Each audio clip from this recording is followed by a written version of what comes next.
Hey everyone, this is episode 168 of Noodle Time. Welcome back. Here with me is the Miles Tracker OSG about to kick things off very soon. And back from his break, Marquinho, our Mark. How's it going, guys? Happy belated birthday, Mark. Happy belated birthday to your wife. What's up, No. y'all? Fox is in the hen house. Yes, sir. I appreciate it, OSG. Thank you, Andres. Yeah, I've been gone for a minute. Just a lot of things accumulated during this time period. Just the birthday, my wife's birthday, Super Bowl, a lot of stuff going on at this period of time. So glad to be back with you guys. I know I'm a little backtracked as far as everything that with the Dynamo, but I'm trying to catch up and obviously glad to be back with you guys. But I'm let Andres take the bull by the horns on this show because I need to catch up. Yes, and honestly, I don't blame you at all because there's been a lot of news that happened. Of course, last week we didn't have enough material, but over the following week, this week, we do have a lot of things to talk about.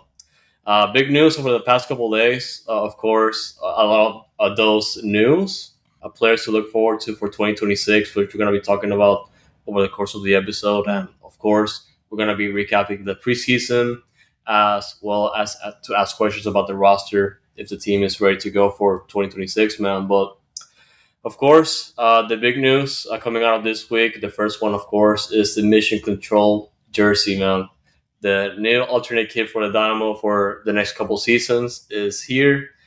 And of course, we had the leak from a couple weeks ago that showed out of nowhere, but we now have the final thing uh, in pictures as I wanted to see for the first time because it's gradient, I was missing that gradient jersey for the Dynamo. I think the last one we had was back in 2016-17 whenever we had the cream cycle orange jersey which I thought it was pretty cool. But man, this jersey right here, of course, taking some of the purple elements from the last one and incorporating the city of Houston layout and the location of the stadium, along with East Downtown Edo. I thought it was fantastic. The presentation itself. I'm looking forward to see the jersey in person and the whole kit combination to see how it plays out on the field. And now I'm gonna be saving up my wallet because it's $160 for the authentic. I'm gonna weigh that down for it, but I want to hear the thoughts first from Mark. I want to see your reactions first from the introduction and your thoughts on the jersey in general. Well, first and foremost, man, I like the fact that we're getting away from the Space City blue and going more towards the purple. I think that's a great little combination, kind of a weird combination of orange, black, and purple that you don't see too much around the world as far as teams and clubs and stuff like that. So I like the uniqueness that we have in that sense. The jersey kit itself, I mean, obviously it's something different. I get what they were trying to go for. Obviously it's new, it's brand new, and it's always exciting to get a brand new kit. I I'm not the biggest fan of it. I like it. Obviously it looks good in the pictures and the promos, and obviously on the players and things of that nature.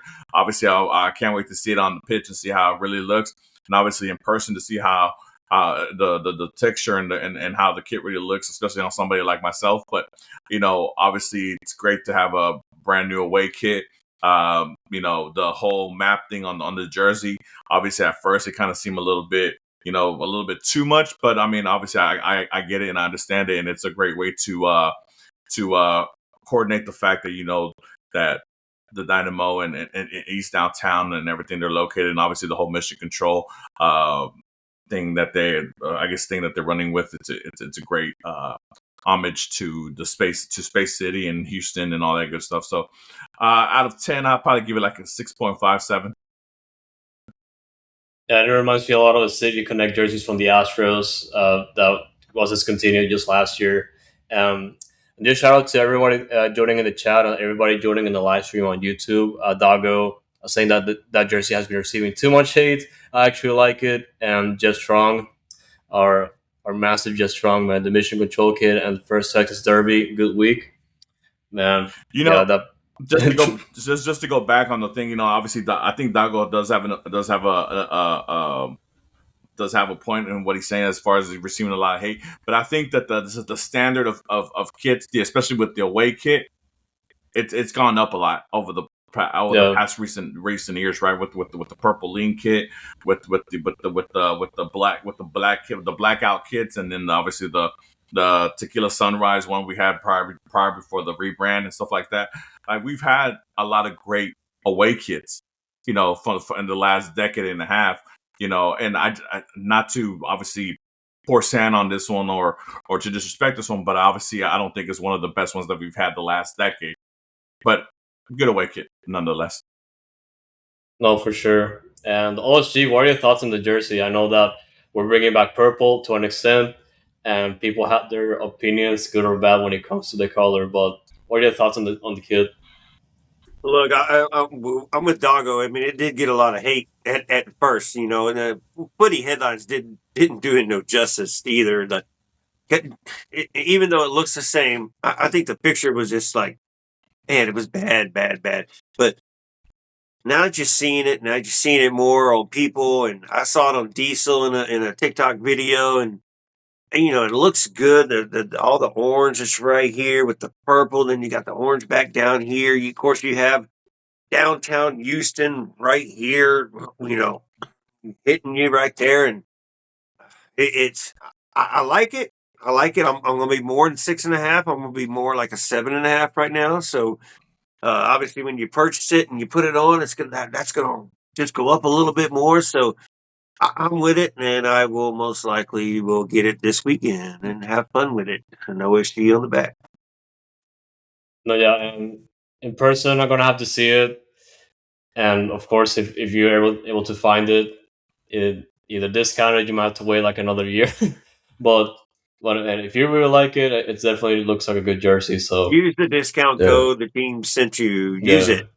FC ticket holders, yeah. Yeah, Well, that's I right. believe you get a discount if you're a season ticket holder. I don't know what the percentages are, and I think there's another discount for I forgot what else, but yeah, I mean, obviously, yeah, but the great thing about these kits is, yeah, it's tough to fork over $160 for an authentic kit, right? But I mean, it's a kit that lasts 2 years. At least it's not every year like most leagues in Europe and stuff like that, where you're buying a home kit, an away kit, and a third kit.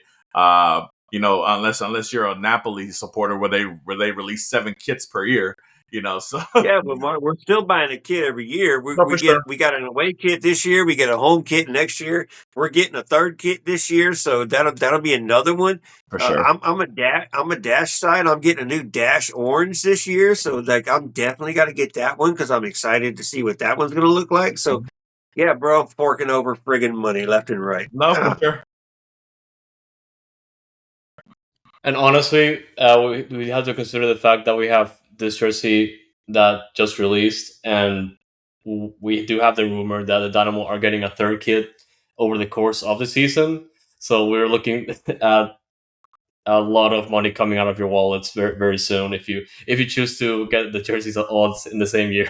So I'm definitely gonna be waiting a little bit and looking for a discount or just wait for the right situation. But well, man, that and of course the World Cup coming up this summer, man, this is a Let's get a year of Foxtrot code, a discounted Foxtrot code. So I know some bunch of fans are listening and didn't know there was a discount to be for the jersey. So let's get our own little code and pass it out to people and get that discounted out there and pass that jersey on to everybody. yeah. We do need to get that code, and we're gonna bother the Dynamo until they give us a discount code Mm-hmm. for the Adidas store or the Admin's team store. listening. Yeah, yeah. They better be listening.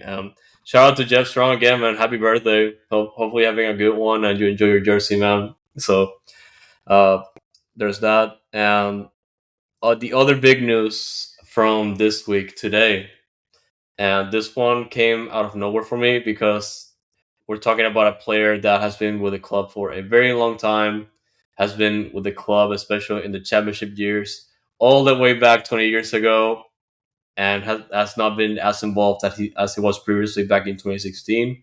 And of course, we're talking about Wade Barrett, a Dynamo legend, former Dynamo captain. former Dynamo coach, even, and for the first time in almost 10 years, man, he's back with the Dynamo organization. He is named as the club's vice president of community engagement starting this season. And this is fantastic news, by the way, because obviously one of the things that have been lacking when it comes to the club is just the community engagement, or rather, the club finding ways to appeal to not just the community, but also try to bring in that grassroots movement to get those fans in and be more engaging when it comes to the community. Because, of course, we do have like a ton of people that follow soccer in the city. But of course, we do know for the past few seasons that, or even years, that MLS has not been that appealing to a mainstream soccer fan in Houston. Houston, it has a million soccer fans. It obviously, I wouldn't say millions because that's more exaggerated, but there's a lot of people in Houston that love soccer, and I think you're we do correct with still have millions. I think it's fair to say you millions. I could mean, say that. yeah, I mean millions of. Yeah, I like mean, it's more so about yeah, it might not be millions of MLS fans or millions of Dynamo fans, definitely. but millions of soccer fans for sure. You know, I think that's the whole dynamic where everybody looks at the city of Houston as a pot of gold or untapped potential with the soccer with soccer and MLS, right? Because we have all these global fans and all these global citizens that live here and people who support other clubs from all over the world and other leagues, and it's just how to break through with them with the Dynamo and bring them over to the MLS side and support their hometown team, because at the end of the day, obviously I'm not comparing the soccer talent here as to opposed to the EPL or La Liga, but at the end of the day, we're on par with Liga MX, and obviously we know the whole community that supports teams like Club America, or Rayados, or Tigres and stuff like that. I mean, I think that as far as MLS, overall, we're on par with Liga MX. Now, as far as Dynamo as a club on themselves, are they on par with Liga MX clubs? I mean, obviously, one can debate that because obviously during the last couple of times we faced them, it wasn't a good showing. But that's where the front office has to obviously engage and obviously put a product on the field where fans of other leagues and other soccer destinations find the Dynamo attractive in some type of way. It also goes Well, beyond that. Yeah, also you go. yeah, like Jeff mentioned, Jeff Strong mentioned the event yesterday with Achi and Halter, and then earlier in the week, I forget what it even was on Monday. Another Dynamo event. The week before, Jane Campbell was out of middle school giving away cleats, 150 cleats to kids.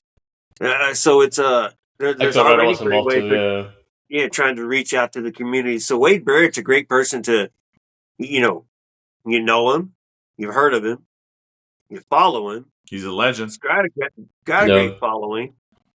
Houston legend, right? As we said. So it's great. Let's see what happens. There's a supporters meeting tonight as we're obviously live Thursday night. We'll see if he showed up since he was announced today. His first job should have been to be at the supporters meeting tonight. We'll find Yeah. out if he was there, but that's part of the community, right? The community is the supporters section and then the fans that show up to watch this team play. So, man, I like it though. I'm with it, and I'm surprised with the announcement, and I'm excited. No, yeah, and the main thing, obviously, I mentioned previously that you're gonna have to bring that grassroots movement to hopefully bring in some more new fans. But the most important thing out of all this is just the fact that you have to have that figure to have that connection with the supporters more than anything, because we've already had like instances where, of course, the club has been trying to improve the relationships with the supporter groups. Obviously, there's been issues in the past that have been taken care of and things that they've been working on, depending on the supporters group you talk to. But that's the main thing that has to definitely not just establish, but definitely improve, because there's definitely been issues in the past, and hopefully, with this type of figure that you already recognize from the past, and already like that type of connection with the city because Wade Barrett has been living in Houston ever since retiring, and the kids are already established. They play soccer in their schools, and Wade Barrett more than anything. You see him at other events around the city. You see him at like the Houston Marathon. You see him not just at Dynamo games but outside. He's very engaged with the community, and just having that type of figure that knows the city and tries to engage with more people to come to games and just be more involved with the club in general. That's the thing I want more than anything. So this is a great hire, and for me, obviously coming out of uh, that type of questioning about is the club really serious about improving the community aspect of things or how fans look at the club because a couple weeks ago we were talking about how the club let go of Glenn Davis, one of the main connections when it comes to soccer in the city for so many years, and they're bringing this new hire, which definitely makes things look as hopeful going forward. And it's a little bit weird, but I just want to hear your reaction first, Oloshi, because it was definitely on a sour note that Glenn Davis was let go like that after so like insane service for the club as a representative for sports in the city. And this move right now, I feel like it's like two two steps backwards, one step forward. Like it's just weird for me. Yeah, the Glenn Davis thing, man, without taking up 35 minutes alone, that was crazy, and nobody believes it. Nobody understands why, except they just want to silence the man that told the truth and told the truth like he's supposed to do. He's a journalist, and he's a Houston journalist, and he was technically working for the Dynamo, so they took they needed the booty hurt gel, and so I wish the best for Glenn Davis. His show Yeah, continues on. Soccer Matters continues on. So you still get to hear him. You just get to listen to him. You just don't get to listen to him during the Dynamo game, which is unfortunate. But you're not missing him. You're not losing him. He's still there. Show still goes on. Wade Barrett is a good addition. It's, like you said, it's 2 step backs, half a step forward because Glenn Davis he's done so much. Wade Barrett's silently down there, and doing his thing, but Glenn Davis is steps above, and steps above. But man, yeah, it's crazy. And then the other community aspect, as Inferno mentioned, the legend speak that they call it, or whatever they call it, at pitch 25 most of the time with Brian Ching and all them and whoever else shows up. That's fun for people to see. They get to attend, they get to ask questions. And then Glenn Davis has been doing it as well at Senate Avenue on Tuesday nights for people to attend, and he invites people to attend, and he's been having fans on his show too. So I like it. I wish we could have kept Glenn Davis on for some capacity, but he's still part of Houston, and he's not stopping. He's still going to grow the brand. He's still going to grow the Dynamo brand, whether they like it or not. So move on. Pick it up. Yeah, I gotta. I mean, obviously, it's a no-brainer for any club or any team or any establishment to bring back their legends. I mean, it's a no-brainer for us to bring back Wade Barrett. It's a no-brainer to have Brian Ching involved as he is. Excuse me. And obviously Pat Onstad as GM, and things like that. The thing with Glenn, obviously, and I'm not gonna go too deep in it. But obviously, I know this happened a couple of weeks ago.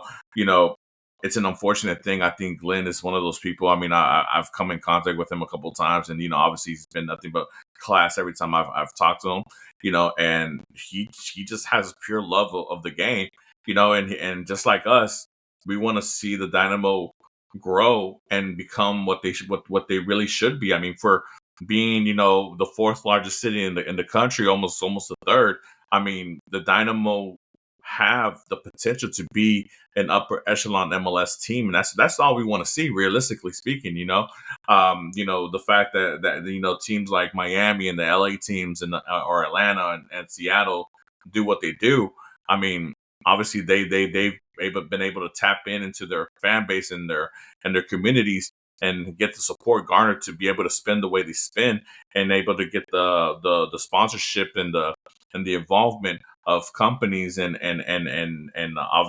other entities to give them the funds needed to be globalized, basically. And the Dynamo always seemed to be one or two steps behind that. And we always have the running joke of the Dynamo have been in MLS 1.1, 1.0 for like the longest, and we're finally kind of getting to 2.0, and then obviously after the Hector Herrera signing a couple of years back, it seemed like we were moving to the right direction. And obviously with the signings that we had this past offseason, it's good to see players of certain stature with certain reputations, whatever. And obviously at the end of the day, what you want to see is this club win and level up. And obviously with winning comes more opportunities as far as advertisement. People want to hook their chains to a winner. And obviously the Dynamo have done that the last couple of years, aside from excluding last year. But you got to keep it going on a consistent basis where every year, and this business, every year it's a fight to keep your sponsors and to keep your advertisement dollars, and stuff like that, because there's always going to be other options, to put for companies and sponsors to throw their money at. And the fact that you're bringing people back into the fold that, have been with the club during their most successful period, it's no brainer. The fact that Rico Clark isn't one of our coaches it's damn near like, man, come on, what are we doing? The fact that obviously Pat is our GM now, but like before Pat was here, Craig Waibel being a successful GM with Seattle, as much success as he's had, why wasn't he a GM for the Dynamo prior to that? Like, it just doesn't make sense. But obviously the club is starting to go back into bringing the old players into the fold, and that's good to see. Might be a tad little bit too late, but hey, at least they're getting the movement going the right way. Yeah, and at least it happened. And of course, we do have a lot of players that have experience with the Dynamo, like around the league, and it kind of hurts to see them succeed, especially not here. But yeah, at the end of the day, like it's happening. If not, it's already happening. Of course, we already have Pat Onstad on board on the front office for the past couple seasons, and which is great. But of course, this season has a lot to prove when it comes to the questions that we've been asking for almost a year now. So there's definitely a lot to look forward to. Pat Fran, Inferno, come on in. Thank you for engaging with the chat and everybody tuning in live on Fox Show TV. Thank you guys for engaging so far. And man, this season's gonna be insane. And of course, as far as 2026, man, we do have a lot of news to talk about when it comes to those because they've been making signings. No roster yet, unfortunately. We might have to wait until the start of the season. But we do have player news from those. We do have a couple signings to report. The first one, Alif native, the Alessandra Herrera, former HCU player, signing with those for the 2026 season in MLS X Pro, 21-year-old.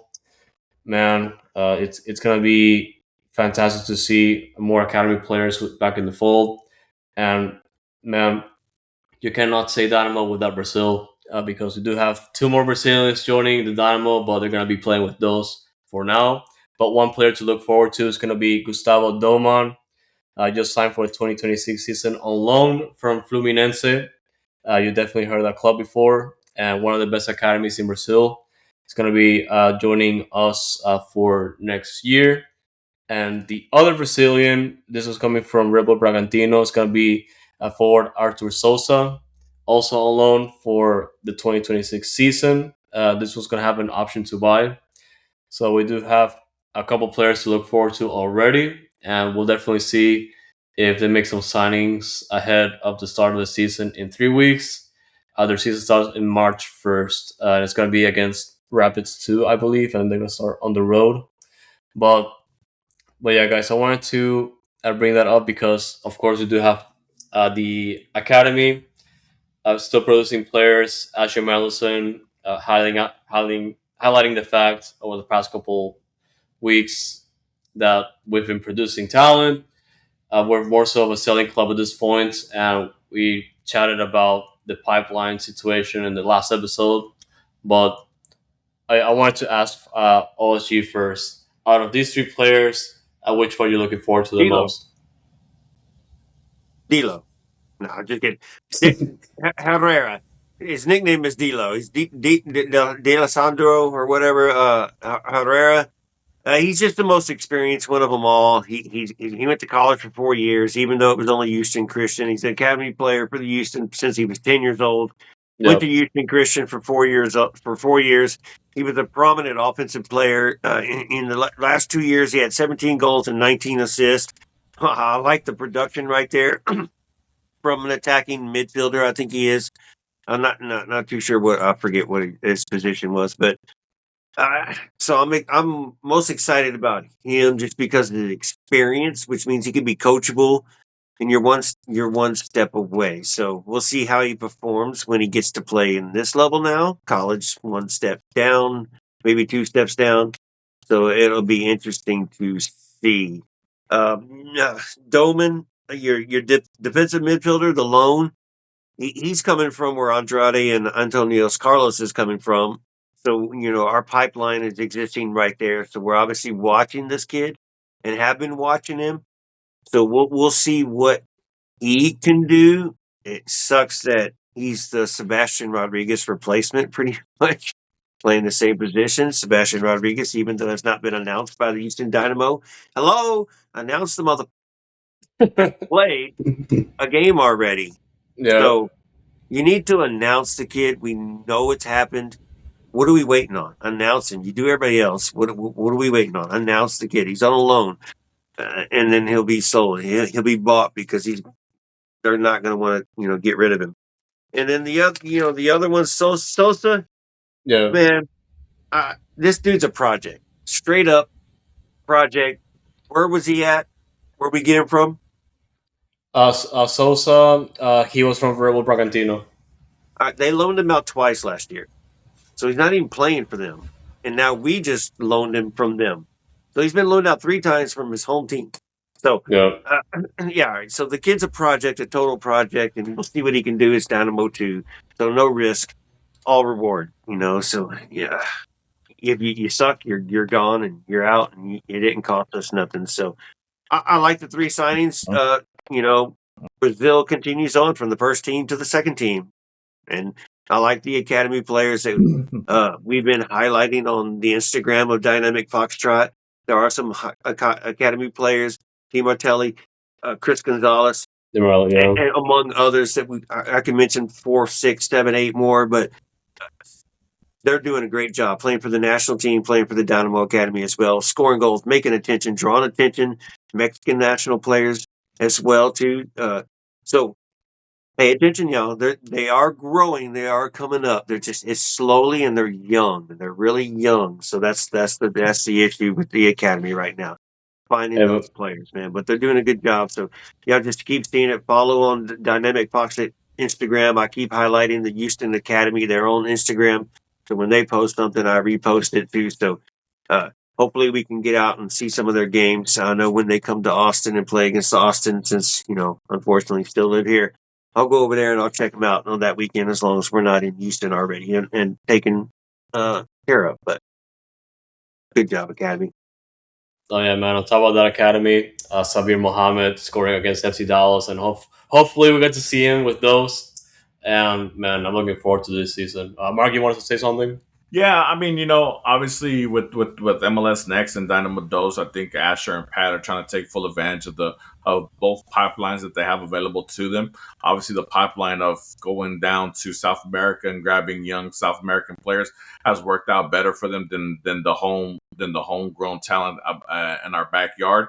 Unfortunately, it's one of those things where you mentioned earlier, and Fluminense, is one of the best clubs in Brazil. And not only that, they're one of the best youth clubs in Brazil and all over the world, to be honest. And that's why a player like Felipe Andrade was able to make such a quick jump from Dynamo those to the first team, and then obviously overtaking a player in Franco Escobar, who was one of our top notch players.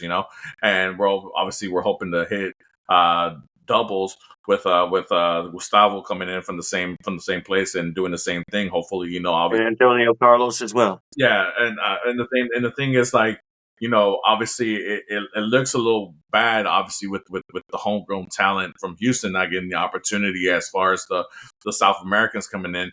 But I mean, the scouts and Pat and Asher see what they see, and the coaching staff sees what they see, and they see that the players from down south, from South America, coming along further along quicker than the homegrown. You got to make the decision, whatever the decision is. Obviously, it's sad to see a player like Sebastián Rodriguez be gone like that. But I mean, if there wasn't room for him, then there wasn't room for him. And if somebody comes in offering money for a youth player like that, then you gotta. I guess you got to benefit where you got to benefit from, and obviously there's other names that from the local side that are sparking interest and are making a name for themselves, and that's good. As a youth player, all you can do is just play the game and hope that you get picked up. You got to keep going. You can't take days off, and you gotta make people say your name, and hopefully they say your name enough to the point where it comes unedible that you got to be picked for the first team, and then you make your noise there, and obviously it goes from one thing to another, because once you graduate from Dino Dos into the first team, you got to now graduate into making the match day 18, and then from the match day 18, from being just there, the last man on the bench, to being an actual sub, and then so on and so on. So it's just a journey, like I said, hopefully, because obviously it's one of the big things that Glenn Davis has pointed out with the Dynamo, the lack of graduating homegrown local players into the Dynamo first team. It needs to happen. But but are they just going to make it happen just to make it happen? I don't think anybody should just get it just because it's one of those things that needs to be done because we haven't done it. It has to be a player that actually deserves it. Not to say that none of these other players prior didn't deserve it, but obviously under the eyes of the guys who make the decisions, they weren't worth it at that time. So once that player comes about and they make the moves that they need to do, I'm sure Pat Ash and the scouting department and the coaching staff will graduate that player into the first team. But until that happens, obviously we're going to have the stigma of the Dynamo don't graduate their local homegrown, and that's why the homegrown players go to FC Dallas or go to Mexico. And then obviously we heard about I think the kid's name is Alan Rojas, who just started for Rayados, Houston native, yeah, Houston native, starting with Rayados, and obviously we know what kind of team Monterrey is. They're one of the biggest teams on this side of the hemisphere. But hey, you just gotta, I guess, I hate this cliche, I guess you just gotta trust the process and hope that Pat Asher and the coaching staff are making the right decisions with these young guys. Yeah, we've been trusting the process a lot, and it paid off sometimes, and it's been painful. I mean, look, at times as well. Look, they got it right with Mikael, they got it right with Felipe Andrade, So I mean, there is positives as far as the South American players that they're getting from down south, from Brazil or Argentina or whatever. But I mean, but when has I can't think of a player who's been given the opportunity. I mean, Obafemi, maybe. I mean, but he kind of crashed out. He's not coming back this season. And that's really it. I can't think of another player. Brooklyn. I'm sorry. Brooklyn Reigns. Oh, Brooklyn. Yeah. Oh, yeah, Brooklyn. Well, Brooklyn Reigns, yeah, but Brooklyn Reigns is one of those things, where we got him from another academy. He wasn't really a true homegrown player, from Houston, right? But obviously, he's been given the opportunity. He went through the pipeline, and he made it through, and obviously he garnished us a nice little return back, with New England taking in a trade. But obviously the true homegrown players is what we're looking for. But hey, shout out Brooklyn. Yeah, and it's tough to find that balance and try understanding which players can work on the first team, but I still want my players on the first team, man. That would be so amazing. Yeah, and on the chat, I can't see who said it. It's probably Jeff who said it, or Inferno. But I mean, obviously, with Texas being such a huge state, with a lot of youth players. We're probably losing players to the Austin area. Obviously, we're losing players Yep. to the Dallas area and stuff like that, and San Antonio. And then obviously you got other leagues like USL who are willing to give these young players opportunities more quicker than MLS, because obviously USL is trying to put their feet in the dirt as far as being the number one choice for first division soccer in this country, and they're going a different path as far as MLS bringing in the big global stars and name players. They're going with, hey, we're going to give the youthful young domestic players the opportunities here, and they're going to get playing time and they're going to grow here, and if you're able to grow and you're able to do your thing, you move on, and we'll keep going with the whole building the young American player. So it's a tough thing, but like I said, you have to trust the process, and then hopefully Asher and Pat are not too worried about age and stuff like that, because obviously kids nowadays, their built is a lot better. It's a lot better. I mean, shit, I see 14, 15-year-olds taller and bigger than me. It's like, it's crazy. They just gotta be able to know how to play and be poised and play against men. So it's just one of those things where I hope the age isn't the thing that's scaring them off as far as graduating them. Yeah, and those, man, they're a good show to watch, and hopefully that this team is gonna be built for 2026. And I did say it was a road game, but it's actually a home game. It's gonna be the season opener back at SaberCat Stadium. It's gonna be on Sunday, March 1st. So get your free tickets. It's gonna be against Rapids 2. It's gonna be a good one, and man, the only show at SaberCat Stadium, so you cannot miss it. So side note, we're beating Tacoma this year because Paulo Nagamura took over. Don't remind me, man. Oh, man, Paulo Nagamura and Tacoma, best combination. But man, it's gonna be a fun season.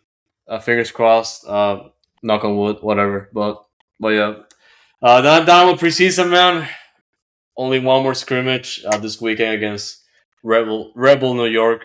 No longer New York Red Bulls. I keep reminding myself that, and we had to recap some of the results because last time we talked about Dynamo preseason.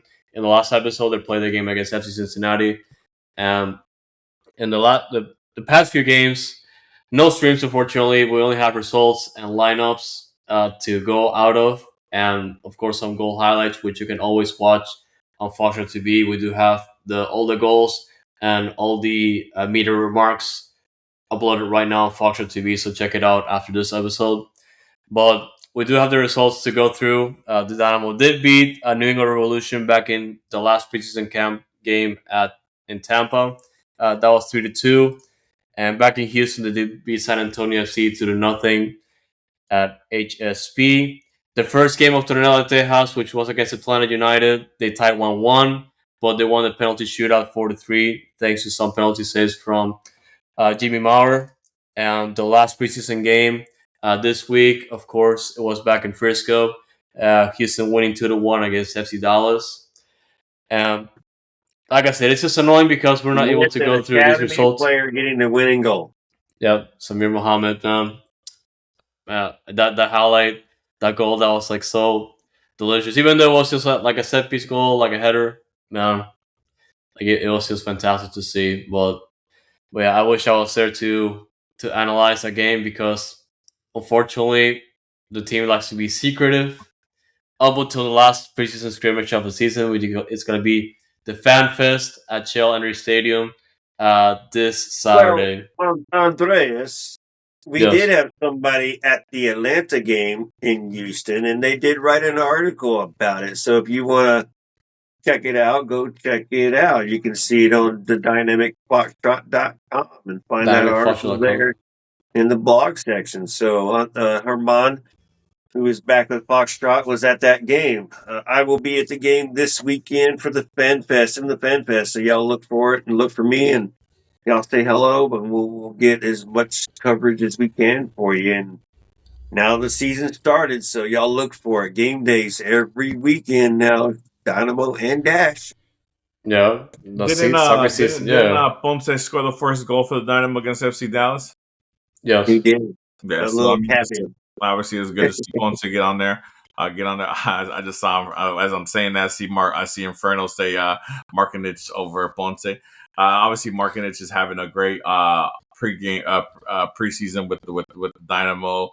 He came over from Catalonia in the La Liga 2. Great crazy thing. I just saw that club is on poised to get promoted to the first league. So but anyways, yeah. Obviously, look, this is a big year for Ponce. I think this year is a make or break for him as far as whether or not we decide to carry on with him after this season. Markinich is obviously doing a great job as far as scoring goals in the preseason, and hopefully he can push Ponce a little bit. But I think that Ponce, along with with the fact that he's going to have Guilherme and Borges and Inali and all those other guys who can create their own shots and can actually do some creative things off the ball and make some passes. It's only going to do Ponce's job, make it easier for him, and hopefully he can score all the goals that I feel he can score. And really, it goes to that conversation, which is a good segue, by the way, because we do have the last scrimmage of the preseason coming up this weekend, and the season starting literally next week. It's crazy that the offseason went so fast. I was like, yes, I know that. Like as soon as I blink, next thing I know, the season's gonna start like in a few days. So it's insane. Of course, a lot has happened over the course of the offseason, and preseason is about to wrap up. The team, of course, there's results that we can tell there's a cohesion already, which is great to see. But of course, the real thing is about to start, and we're gonna be seeing the team perform like for reals in real competition. And of course, you already talked about the issues Ponce and the support he's going to be getting now, and more so questions about how the team's going to look like. Because as if you guys saw the media availability when Mateus Bogus was introduced, the news came out that Artur was going to be missing the start of the season due to a knee injury. So there's the questions about how the midfield is going to look. We kind of have an idea based on the lineups that the team has been providing. But the main question, though, is the team ready for 2026 right now? And there's been hints about like the team potentially making another move by the start of the season. That remains like up in the air. But I'm gonna start with OSG. OSG, with the team looking the way it is right now, do you feel like it's factually an improvement for last year? And if so, what kind of performances do you expect to see on day one against Chicago Fire? Don't worry, Jeff. We're coming back to that part. Who will be captain with Artur missing? But oh man, are we ready for 2026?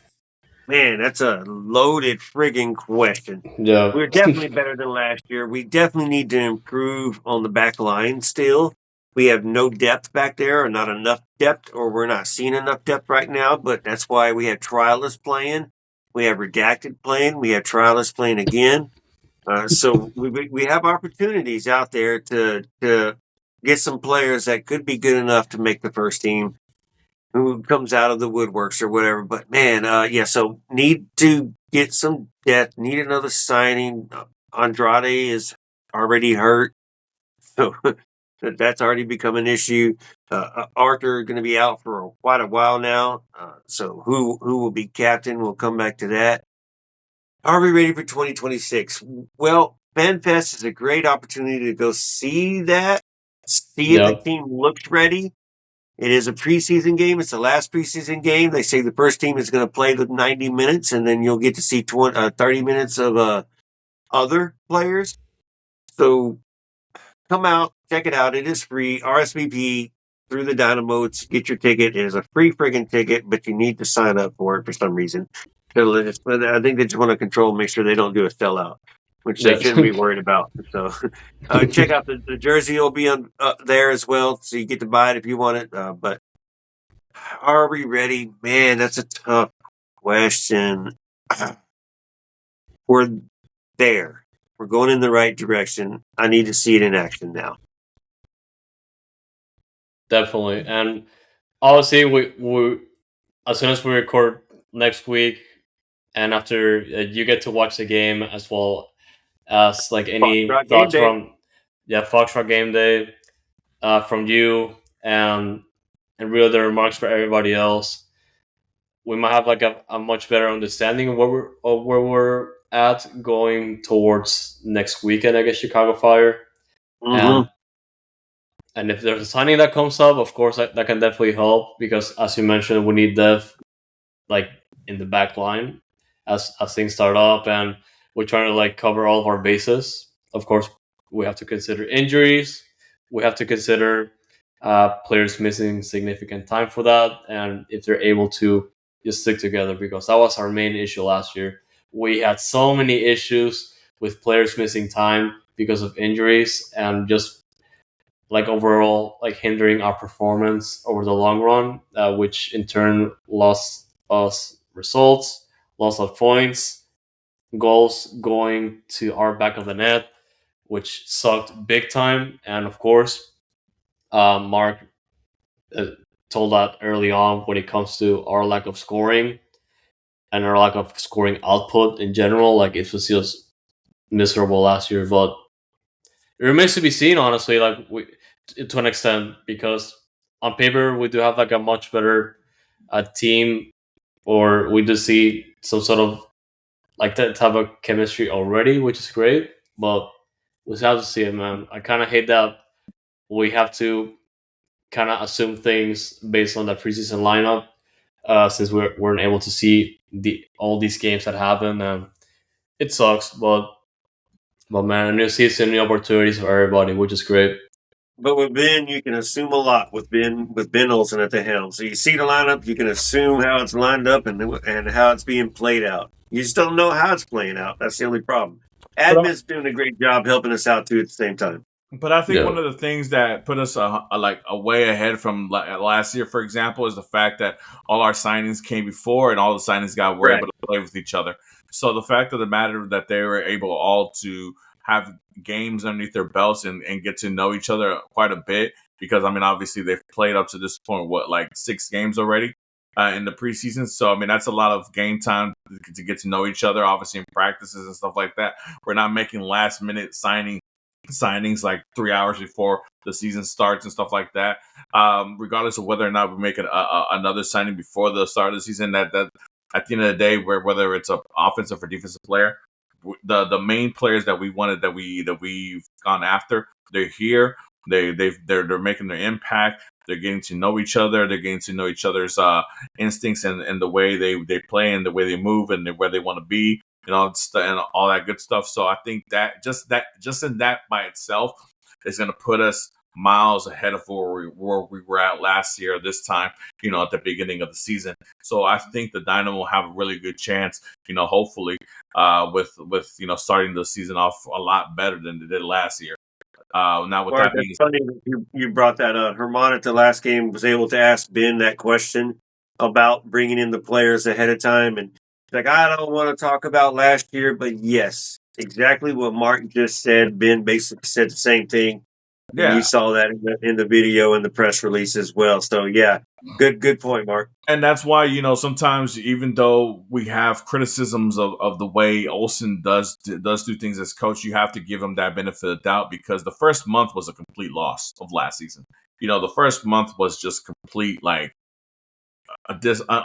unorganization, and obviously Pat in the front office have taken that to the chin and have announced that was a mistake on their end, to do things the way they did last season. But obviously, hey, piss poor preparation, it causes piss poor performances, right? And hopefully this year, obviously, like again, I said, I think they're miles ahead of where they were last season, just with the fact that they brought in the players beforehand, and now they've gotten to work with each other and actually play games together and all that good stuff. So I feel like the start of the season should be a lot more positive. I don't know if they're going to win, but but it should be a lot more positive and it should be a lot more entertaining than what it was the first month of last season. But like I said, with that being said, obviously it does hurt to see, our captain Artur being hurt, and then obviously Andrade, who was a huge spark at the end of the last season, and one of those young players that we have honestly the fan base has really kind of pulled it themselves to, and kind of connected with him because, obviously, with all these veteran players, we still want to see youth players come up and be able to do things. We can't just have a full team of Hector Herrera's or Borsats, or Guillermo's who are 30 or you're on the wrong side of 30 and not having any youth to help these guys along, and Andrade is part of that youth movement along with Inali and other guys, and McGlynn, that need to step up and obviously are on the right side of 30 and, hopefully going into their prime, here pretty soon and can take a lot of the load off of a lot of the older players. Now, obviously a lot of questions about the formation and how things are going to do. Obviously Andrade last year was primarily a left back for us, but he does play center back as well. And obviously if they're going to go with a 3 center back in the back, obviously we have, Eric, Carlos, Halter, and things of that nature. So if Andrade was going to be part of that starting 3-man back there as far as being a center back, then, we're not losing much because obviously we have Halter and Eric and Antonio Carlos. Obviously, we're going to have to look a little bit as far as our depth back there because our defense, I think, needs maybe 1 or 2 more reinforcements to make it a stronger, more reliable defense, especially if you're going to play 3 men in the back. It makes it more it puts a little bit more pressure on those players to defend, and obviously just having the rotation is necessary. But we'll see what happens. Like I said, obviously they said they're going to do one thing and it could be another thing. And I'm excited. I'm looking forward to see what happens. I think obviously this tune-up against Red Bulls this upcoming Saturday should be really mostly like, hey, what we should expect to see on the following Saturday when we go against Chicago. But again, who knows? Oh, yeah, that lineup, man, like even on paper, yeah, it could just be like a 4-man back line, but I'm just gonna be looking forward to see like how Felipe Andrade and Dorsey push up, and it's gonna look like a 3-back line, and how the midfield's gonna look because Bolsat, man, apparently he's like an engine. Yeah, that's the interesting thing, all right? Because if we're going to 3 backs, obviously you're thinking that Dorsey and Andrade are going to be our wing backs, and obviously they're 2 players who are not afraid to move up and really go push the ball forward and cause havoc on the offensive side of things, right? Especially Dorsey. We've seen it for the last couple of years. Where he might lack a little bit defensively, he does help a lot with his running from. The guy has an engine like no other. He runs back and forth like nothing, right?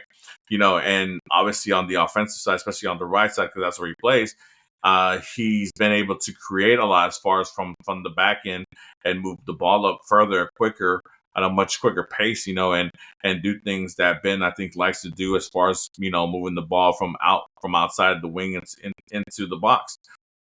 So we'll see. I think the fact that they'll have free range to do that now more often than not, it's going to benefit us. But again, I don't know if Dorsey and Andrade are in the plans to start, or whether they're going to be first off the bench, or I don't know. and we'll have a good idea after after the Rebels game, and of course we'll have to wait and see until the Chicago game to actually see it in proper action, because it's gonna be an insane season, insane start with a lot of good spirits. But guys, this is gonna be the end of this episode. No, huge. Andrés, What's up? Another big question. Artur is out. Who is the captain? And we've already seen Antonio Carlos got the captain band last game.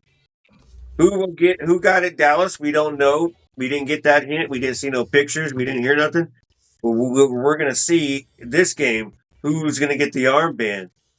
Somebody said Bozak was a captain once before. So who's going to get it? Does it belong to Eric? Is he going to be reliable enough to be available every game to be that captain? And, same thing can go for anybody, but it looks like Antonio Carlos, a defensive player, naturally, might be in Ben's preference. So, no, Doggo, Hector Herrera will not be the friggin' captain of the team. He's the locker room captain. He'll choose the music. He'll keep the vibe going. He'll come in late, spit on the ref. I'm just kidding. He's the loudspeakers captain, yeah. He'll come in late. He'll help us control some things and maybe get a couple assists in there to Markovic, and Markovic will get that header and finish the game and get us that dub. But Hector Herrera will not be the captain. I can guarantee my life on that. But it's a question. Who will be the captain of the Houston Dynamo? Before you start guaranteeing your life and throwing your life away, OSG, not saying it's an automatic no, because he's not going to be our starter, so why would he be? But I'm saying what Dago, I think where Dago's coming from, and Dago, let me know if I'm wrong with stating this, is obviously Artur plays the 6.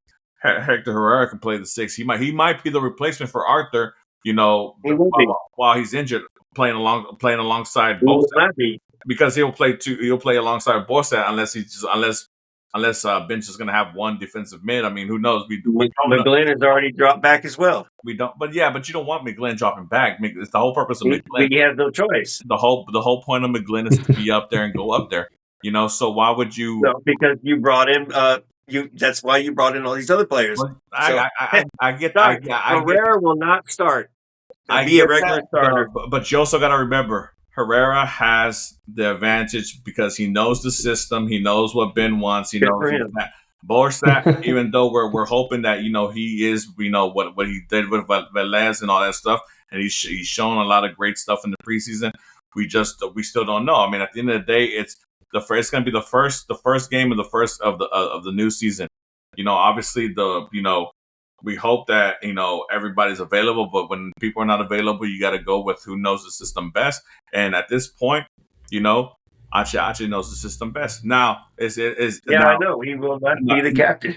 But hey, you might say he might not want to be. He say he doesn't want to be the captain. But at the end of the day, when it comes to players and choosing the captain, it's about respect and who you respect. Obviously Eric would be the choice because Eric has been with the club for the last 3 years, whatever, and he's been the captain. He's been this and that. But if the club and the players for that first match all get together and Hector is starting for whatever reason, like I said, if Olsen does decide to go with Hector, I don't see a world where he might not be the captain just for that one game. I mean, it's one game. It's not one of those things where you don't know Ben. Ben's not going to give it to him one game. But I mean, but Achi will be a spot starter. We'll get games. But you're always it's going to be Eric or Carlos, and it's pretty obvious who it's going to be right now. But people are over here saying, "Why don't we give it to Eric?" Eric is for sure probably the answer that's going to happen, right? But if we're playing devil's advocate and just arguing just for argument's sake, people saying Bozak or even Antonio Carlos. Antonio Carlos was with the club for 10 games last season, right? I mean, a player who's been with the club for 10 games, okay, that's kind of a stretch. Maybe because he's the eldest Brazilian and there's you're gonna have a multiple amount of Brazilians. I don't know.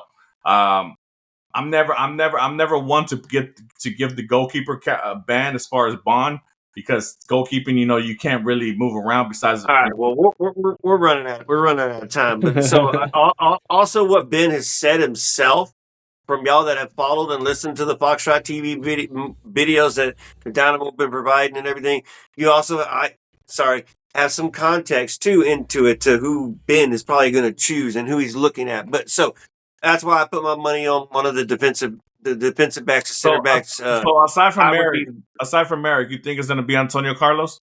Yes, just from the hints and just from what Ben has done, and Ben, could come out of the woodworks, but I could see Bozak doing it. He's been here for a month and a half, so he could earn it. Achi cannot be the captain. And yes, Mark, you're right. He starts game 1, and he could be the captain for that game. Yes, yeah. I don't think so, because I don't see that in Ben. Ben will choose a captain from day 1, and that's the guy who will be starting. Who will he rely on to start? and that'll be Eric or Antonio Carlos. Atiate will be a spot starter and a side captain, a vice captain per se, whatever you want to call it. He won't be the guy doing the coin toss no more. That's what I'm saying. Like for one game, because obviously Artur, who was our captain, is out. Obviously there's a vice captain, and I think Eric is the vice captain. So, like I said, Yeah. I think Eric's going to be the captain for match day 1. But if for whatever reason, you know how players are. Players sometimes, hey, look, blah blah blah blah blah. We respect. I get what you're saying. Atiate will be the honorary captain on the field, and everybody's going to respect the man, right? Yeah. And let's say if the players want Hector to be the captain, Hector's going to be the captain if he's starting. Obviously we're jumping hurdles here. First, we got to find out if Hector is going to be the one to replace Artur over Borsat, or if they're going to play alongside each other, whatever. Depending on how the thing's going to be. But I think it's a good possibility. Maybe like a 15% possibility. If Hector is starting match day 1, I wouldn't be surprised if he is the captain. I will be 100% surprised. You're 15%. That's good. Whatever. I'm sorry. All right, we're done. That was a great debate. Andres, take back over. Jeff says that OSG is speaking for the refs, which is hilarious. Right, I wiped that off. Hey, no, honestly, if Hector ends up being the captain for match day 1, I think OSG needs to buy me a beer. I'll buy you a bucket, Mark, since you're the bucket. Yeah. No, I'll take a meal instead. I'm not into the buckets. And honestly, the discussion got interesting when I'll buy your bucket you had today. And honestly, the discussion about who's going to be the captain got interesting when, of course, we have Vichenko on the team, Hector Herrera returning, and of course, veteran figures like Antonio Carlos and Busat coming into the team and making their presence felt. I'm definitely leaning towards Vichenko, but of course, Artur being gone and Hector Herrera understanding the system already, like we discussed. Honorary captain, I can definitely see that. Hey, but my guy Victor on the chat has come in and he's backed me up Victor, a little bit. Hey, shout out to Victor. Y'all go listen to him on Soccer Wise, by the way, just today. So go check him out. Victor, man, but Ben, he's going to pick one and he's going to be somebody else. OSG's backtracking a little bit now. No, I'm not. Atiate will not start or be the captain. He's a spot starter. He might start game 1, and you won't see him. But that's all we're saying. We're talking about match day. We're talking about match day 1. We're not talking about the whole season. This and that. Obviously, we're hoping Artur makes a speedy recovery and he comes back, and obviously he'll be the captain and stuff like that. But for match day 1, who's perfect to replace Artur in that 6th position? Somebody who's been in the Olsen system for the last, obviously not last year, but for the previous 2 years prior to that, who knows the system, knows what Ben Olsen wants. He's basically a coach on the pitch, and he understands what Olsen wants from his system, from going from the defense into the offensive end, And for that one game, for match day 1, Atiate is the captain. If Eric and the players are going to make a statement about it, I wouldn't be surprised. Now, like I said, I'm with you. I think Eric's going to be the captain. But if for whatever reason something happens, I think Hector is the choice to go after Eric. I don't think Antonio Carlos has enough blood in the ground to make that claim. Unless you're just going with he's the oldest Brazilian player there. And obviously we have a whole bunch of Brazilian players now, blah, blah, blah, this and that. But I don't think that's the way you go about choosing the captain. It's what Ben said. He's fitting in with the team and the way he fits in with the team and the way he talks to the team and the way he's leading the team and being part of the team. So that's what it is. Ben's got a lot to choose on, but I get that. Like I said, we were running out 5 minutes ago, so this is a debate that has to end. Yeah, this is heated, and with whatever happens next week, heading into the game against Chicago for the opener, man. We'll see who's the captain. We'll see who buys buckets for who, man. Mark, we will continue this on February 21st at the tailgate prior to the game. Who is going to be our captain is your tailgate question. That's the Surge and Texian tailgate on the north end of the stadium out there in the parking lot. We call it the Surge lot. And look, depending on what happens this weekend with the lineup or whatever, we can even discuss it a little bit next Thursday on the show. As far as because we'll be Yes. closer to the opening day, and we'll Right. see who's available and all that great stuff too. So For debate. Absolutely. We're still going to debate. We'll still be here to discuss all things Dynamo. Man, the season is coming right up. Next thing you know, it's going to be tomorrow. But of course, go to the Fan Fest this Saturday. Kickoff is at noon. Doors open at 11 a.m. Be there. Enjoy the last time. We're not going to be seeing the Dynamo without a stream. But, man, go get that free ticket from the Dynamo website. And, of course, the home opener coming up and the weekend after that. So, guys, everybody tuning in live, we do appreciate you. And, of course, everybody in the comments. Jeff Strong, Inferno, Victor Araiza, Jonathan Prudencio, Pat Fran, Dago, everybody, thank you so much for engaging in the comments. Harry as well from San Antonio, shout out to him. And man, we better not meet each other at the Open Cup. We'll see though. Shout out to That's the plan.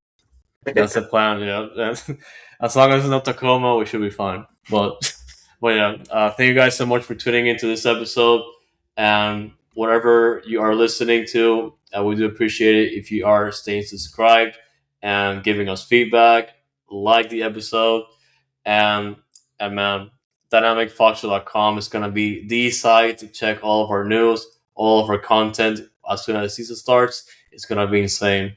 And of course, Dynamo Dash World Cup, all the soccer, man. It's going to be insane year for everything going on because we do have a lot of things planned out for you guys. So make sure you're staying tuned to dynamicfoxtrot.com and all of our socials at Dynamic Foxtrot on X, Instagram, Blue Sky, Noodle Tiempo on X. Man, like, you're gonna miss so much content this year if you're not following us because it's gonna be an insane year for soccer. As soon as July hits, June, May, bro, like it's gonna be so easy to miss everything. So make sure you are staying tuned because it's gonna be absolutely insane. The sheer amount of content we have planned for you guys. So Hey, more than anything, yeah. To 11 people now, Andreas. That's something special that you put together. Yeah, like it's man, I've locked in because man, I just thought about everything that's happening this year, and I was like, man, World Cup in Houston, Dash Dynamo Dos on top of that, like a soccer sandwich. Like we are gonna be eating so like so hard, like this year, man. It's gonna be insane. But we do have a lot of things prepared for you guys, and it's gonna be insane. But as always, guys, thank you so much for tuning into this episode. Shout out to everybody, man. One more time. You guys are the best. And as always, guys, we'll hold edges up. We're staying noodle no matter what. And man, 1 week to go, guys. Here we go. Stop it, Mark. That's Hector Herrera with the captain's band. Let's go.